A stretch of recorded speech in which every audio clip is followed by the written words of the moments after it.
सुखविंदर सिंह रंधावा जी, अशोक गहलोत जी,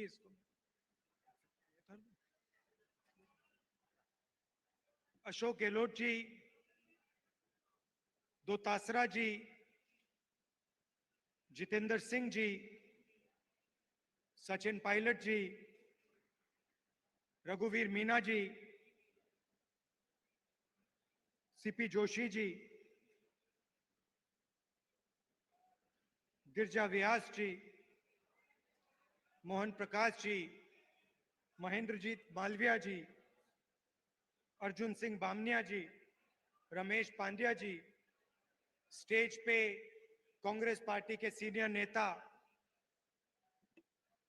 भाइयों और बहनों, प्रेस के हमारे मित्रों, आप सबका इस पवित्र भूमि पे बहुत बहुत स्वागत। चोट तो नहीं लगी आपको?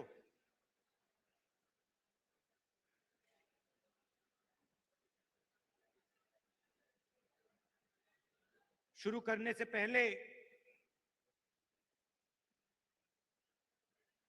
जो यहां आदिवासियों ने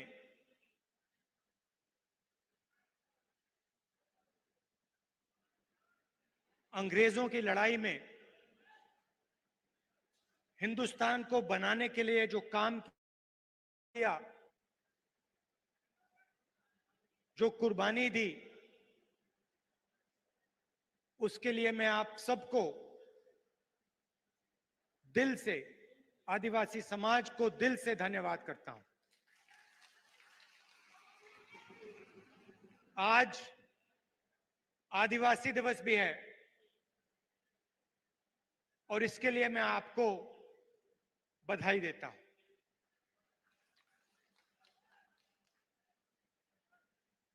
जब मैं छोटा था, 6-7 साल का था,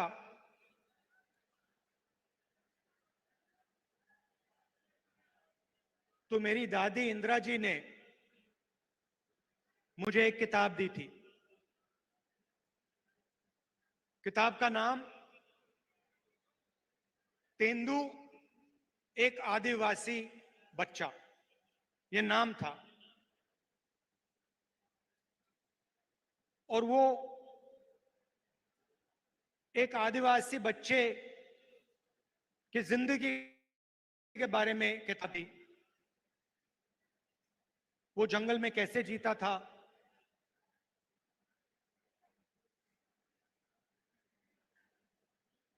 तीर कमान से मच्छी मारता था, उसके माता पिता, उसका परिवार किस प्रकार से जीता था, उस किताब में लिखा था। और वो किताब मुझे सबसे अच्छी लगती थी और मैं दादी के साथ वो किताब पढ़ता था। दादी पेज घुमाती थी और फिर मैं उनसे सवाल पूछता था और वो मुझे जवाब देती थी। शायद 45 साल पुरानी बात बता रहा हूं। और मैंने उनसे एक दिन पूछा कि दादी, ये आदिवासी शब्द जो है, इसका मतलब क्या है? और जैसे आप जानते हो, वो आदिवासियों से बहुत प्यार करती थी, मोहब्बत करती थी।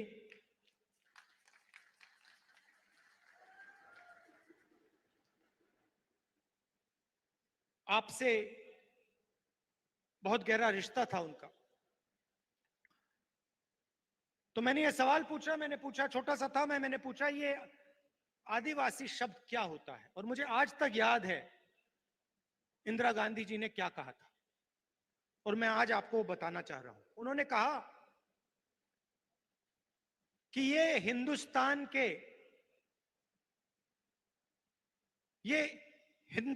के पहले निवासी हैं। ये जो हमारी जमीन है, सुनिए सुनिए, ये जो हमारी जमीन है, जिसको आज हम भारत कहते हैं, ये जमीन इन आदिवासियों की जमीन थी। और फिर उन्होंने कहा, जो आज का मॉडर्न समाज है उसको आदिवासियों से जिंदगी जीना समझना चाहिए। ये उनके शब्द हैं। जल, जंगल, जमीन के साथ क्या बर्ताव होना चाहिए, क्या रिश्ता होना चाहिए, आदिवासियों से सीखना चाहिए। मगर एक बात मेरे दिमाग में बैठ गई कि आदिवासी इस देश के, इस धरती के पहले निवासी थे।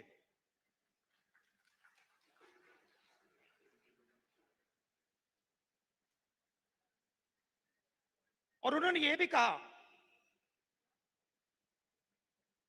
कि सालों पहले आदिवासी पूरे हिंदुस्तान में रहते थे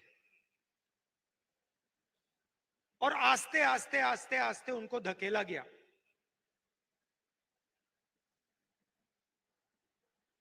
तो यह बात मेरे दिमाग में बैठ गई, आदिवासी पहले निवासी थे और ये जो पूरा देश है, इसकी जमीन पहले आदिवासियों की हुआ करती थी। तो जब आप यहां शहीद हुए, हिंदुस्तान के जो ओरिजिनल मालिक थे वो यहां अंग्रेजों की गोली खाकर शहीद हुए। अब बीजेपी ने एक नया शब्द निकाला है, वनवासी। वनवासी का मतलब जो जंगल में रहते हैं। हम आपको आदिवासी कहलाते हैं, ये पूरा का पूरा देश आपका है और हम चाहते हैं कि आप जो भी करें, जहां भी करें, आप सफलता प्राप्त करें। चाहे आपके बच्चे कॉलेज में जाना चाहें, यूनिवर्सिटी में जाना चाहें, हवाई जहाज उड़ाना चाहें, कंप्यूटर चलाना चाहें, बिजनेस करना चाहें, इंडस्ट्री को चलाना चाहें, हम चाहते हैं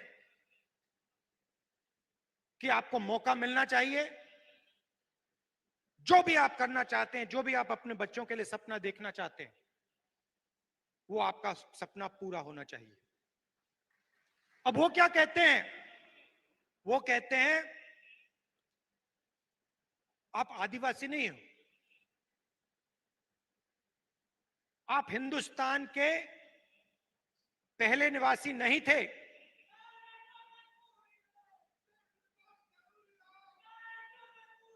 वो कहते हैं कि आप आदिवासी नहीं हो, आप वनवासी हो। मतलब आप इस देश के ओरिजिनल मालिक नहीं हो, आप तो जंगल में रहते हो। यह आपका अपमान है, यह भारत माता का अपमान है। सिर्फ आदिवासियों का नहीं, पूरे देश का अपमान है। आप वनवासी नहीं हो, आप आदिवासी हो। यह पहले आपकी जमीन थी। बीजेपी चाहती है, आरएसएस चाहती है कि आप जंगल में रहो, जंगल के बाहर ना निकलो। आपके बच्चे इंजीनियर ना बने, डॉक्टर ना बने, लॉयर ना बने, बिजनेस ना चलाएं, हवाई जहाज ना उड़ाएं, प्रोफेसर ना बने। वो आप पे वनवासी का ठप्पा डालना चाहते हैं।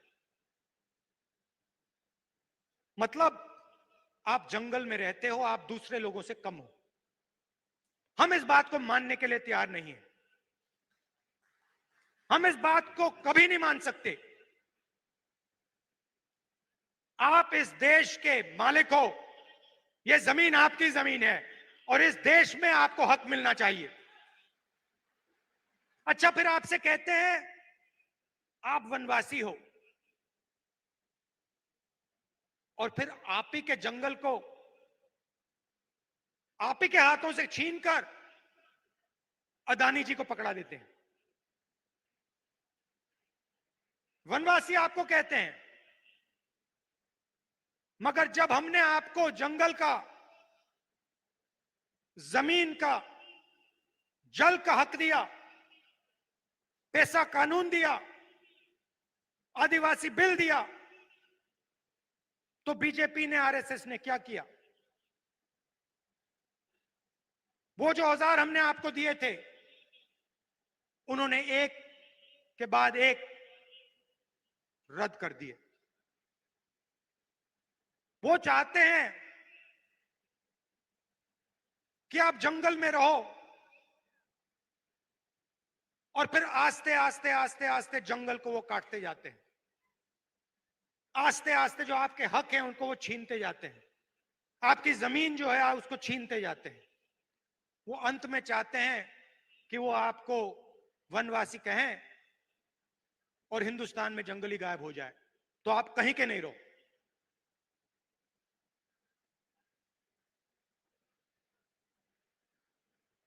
आप आदिवासी हो, आदिवासी थे, और आदिवासी रहोगे, और इस बात को कोई बदल नहीं सकता। इतिहास को कोई बदल नहीं सकता। हिस्ट्री की किताब में कोई कुछ लिख ले, सच्चाई यह है कि यह जमीन पहले आदिवासियों की थी, और आदिवासियों को इस देश में हक मिलना चाहिए। कोई भी सपना देखने का हक मिलना चाहिए। आज मैंने पार्लियामेंट में भाषण दिया, और अपने भाषण में मैंने कहा कि हिंदुस्तान एक आवाज है, हर नागरिक की आवाज है, आदिवासियों की आवाज है, पिछड़ों की आवाज है, दलितों की आवाज है, अल्पसंख्यकों की आवाज है, जनरल कम्युनिटी की आवाज है, महिलाओं की आवाज है।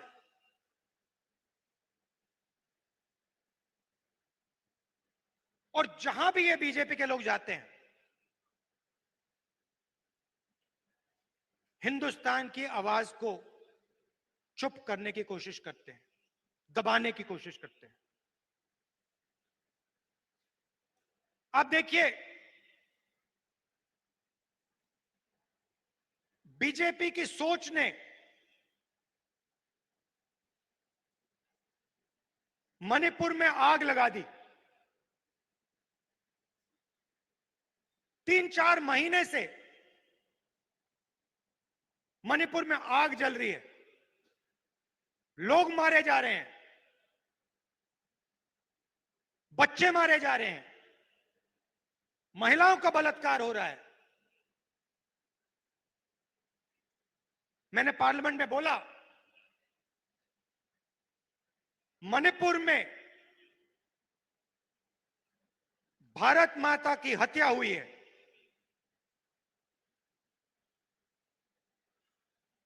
बीजेपी की विचारधारा ने मणिपुर में भारत माता की हत्या की। और देखिए,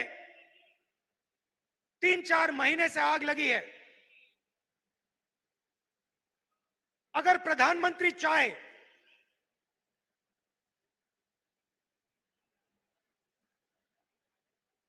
दो तीन दिन में उस आग को बुझा सकते हैं। अगर प्रधानमंत्री ने हिंदुस्तान की सेना को कहा कि इस आग को 2 दिन में बुझा दो, हिंदुस्तान मणिपुर में जो आग जल रही है उसको 2 दिन में बुझा देगी। मगर प्रधानमंत्री आग को जलाना चाहते हैं।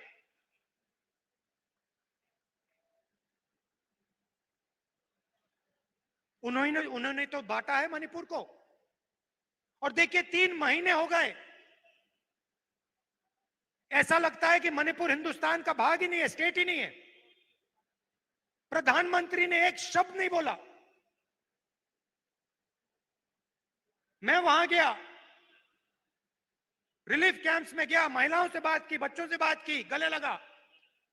विपक्ष के मेंबर ऑफ पार्लियामेंट गए मगर प्रधानमंत्री नहीं गए। एक शब्द आज तक नहीं बोला। जहां भी ये जाते हैं किसी ना किसी को लड़ा देते हैं।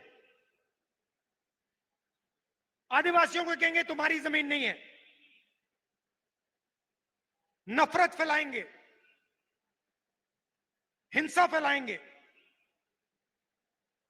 बाकी लोगों के बारे में गलत शब्द प्रयोग करेंगे। इससे देश को फायदा नहीं होता। राजस्थान में देखिए हमारी सरकार ने क्या क्या किया।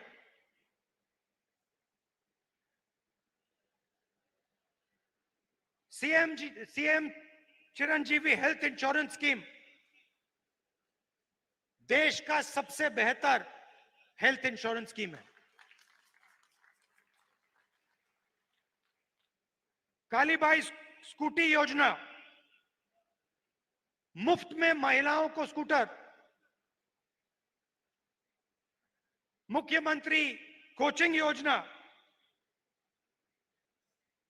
फ्री एंट्रेंस एग्जाम में कोचिंग मुफ्त में। एससी एसटी डेवलपमेंट फंड को 500 करोड़ से 1000 करोड़ कर दिया।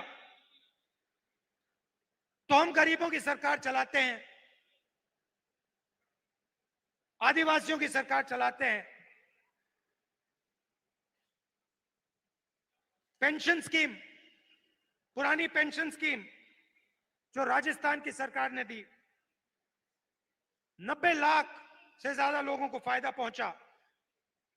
गिग वर्कर्स वेलफेयर एक्ट, जो उबर ओला चलाते हैं, उनकी मदद के लिए। तो हम गरीबों की सरकार चलाते हैं और हम लोगों को जोड़ने का काम करते हैं। पूरे देश में वो नफरत फैला रहे हैं। इसलिए मैं कन्याकुमारी से कश्मीर चला, राजस्थान से भी मैं निकला था। भारत जोड़ो यात्रा हमने की, पूरे देश को जोड़ने का काम किया और एक नारा दिया था, नफरत के बाजार में हम मोहब्बत की दुकान खोलते हैं। और यही हमारा काम है। आदिवासियों भाइयों और बहनों, मैं आपको यह कहना चाहता हूं, मैं आपका सिपाही हूं,